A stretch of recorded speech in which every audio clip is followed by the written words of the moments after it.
Good morning. Welcome to your Barbados Today morning news update. It's back to the classroom for some secondary school students next Monday. The Ministry of Education announced last evening that it has been given the green light for the resumption of schools to allow students to complete their school-based assessments and internal assessments for the Caribbean vocational qualifications.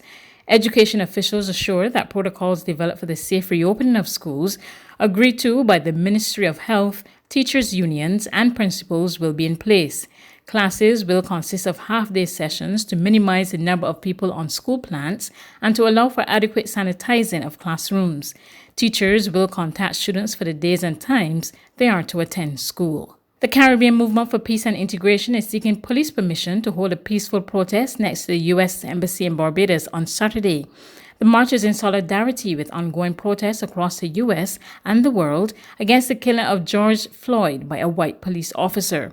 General Secretary of the movement David Denny told Barbados Today there appears to be a serious attack against people of African descent in the United States, and it's worrying. We are inviting all Barbadian people, especially progressive persons in Barbados. We are very concerned about the situation in the United States of America, and therefore we will be standing in solidarity with the people of the United States of America who are fighting the racist elements in the United States of America, who are also fighting police brutality in the United States of America. This is a very important protest in Barbados because we are also joining with the world who are condemning the killing of George Floyd by the United States of America police system. He contends the development is relevant for Barbados and the region, given the large Caribbean diaspora living in the U.S.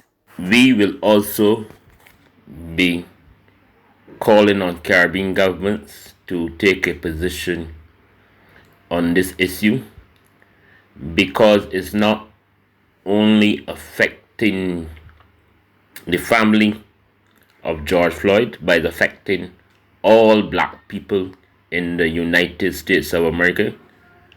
And this means that our Caribbean nationals will be affected by this type of police brutality and racist action that is playing itself out in the United States of America. We are also protesting against the hundreds of Caribbean nationals that have died in the United States of America because they did not receive medical treatment for the COVID-19. In just a few hours, the first batch of public servants will meet with their union leaders, Prime Minister Mia Mottley, and other government officials to discuss the Barbados Optional Savings Scheme. Members of the Protected Services Commission, the Immigration Department, the Royal Barbados Police Force, the Barbados Prison Service, government security guards, the Barbados Fire Service, and the Customs Department will participate in the first round of talks at the Garfield Sober Sports Complex.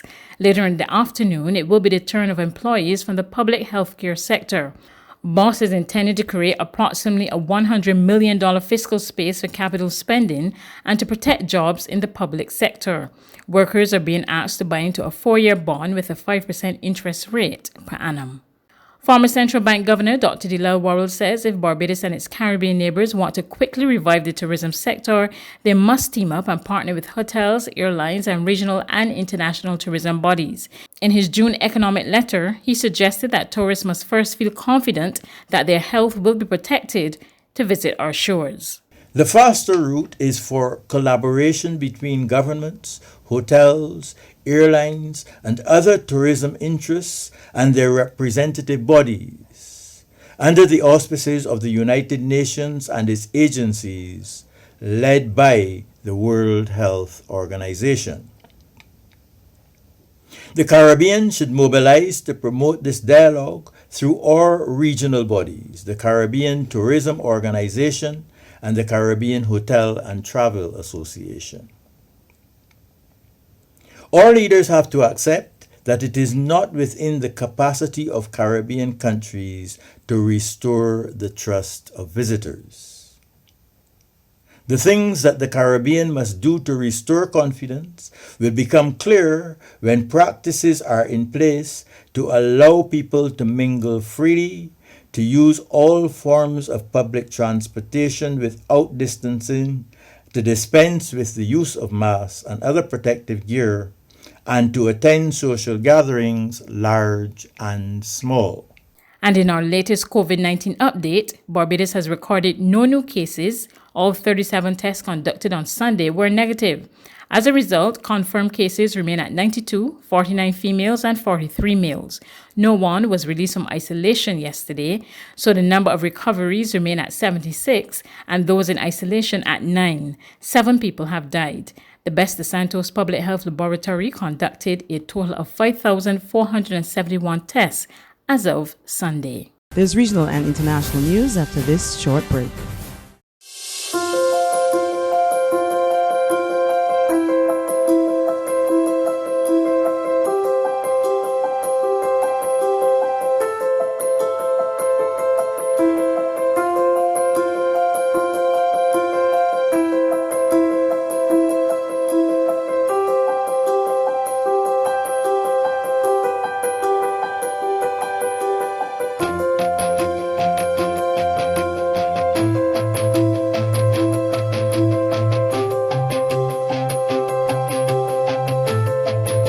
Barbados Today, news you can trust.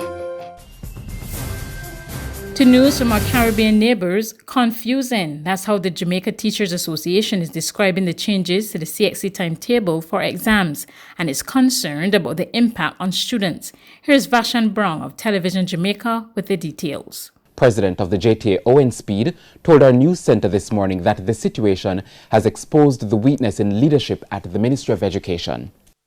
We think the government is being taken for a ride by the CXC, and I don't know what is going to happen going forward. We need some strong leadership at the Ministry of Education, and that is where, we think we are lacking. Prime Minister Andrew Holness says the adjustment to the date for CXC exams was due in part to feedback from school administrators. He says consideration was also given to possible disruptions during the holiday period. CSEC exams will run from July 13 to August 4 and CAPE exams from July 13 to July 31. On the international scene, police fired tear gas and rubber bullets to disperse peaceful demonstrators near the White House on Monday as U.S. President Donald Trump vowed a massive show of force to end violent protests over the death of a black man in police custody. More now from Reuters Television. Cleanup crews hit the streets on Monday trying to scrub away the messages scrawled across America's capital city by protesters demonstrating against police brutality. A day earlier, crowds clashed with police who deployed tear gas in the streets of Washington, D.C. within sight of the White House.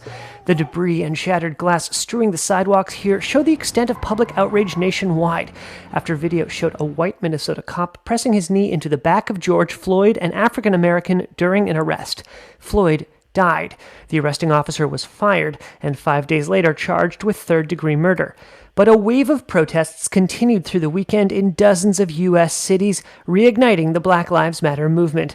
Dozens of cities across the U.S. faced curfews at a level not seen since the riots following the 1968 assassination of civil rights activist Martin Luther King Jr.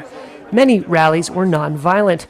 In Minnesota, peaceful protesters were arrested after blocking traffic. Some activists took the opportunity to speak with the very state troopers who arrested them. At the end of the day, we're human. He's got a family, he's got friends, I've got a family, I've got friends. At the end of the day, we just want to go home to the people we love. I don't have no hate towards these police officers around me. I really don't. I just want everybody to come together and treat each other equally. That's news, but for the very latest, visit our website at www.barbadostoday.bb. You can also subscribe to our e-paper, email updates, or like us on Facebook, and sign up for our breaking news alerts via WhatsApp.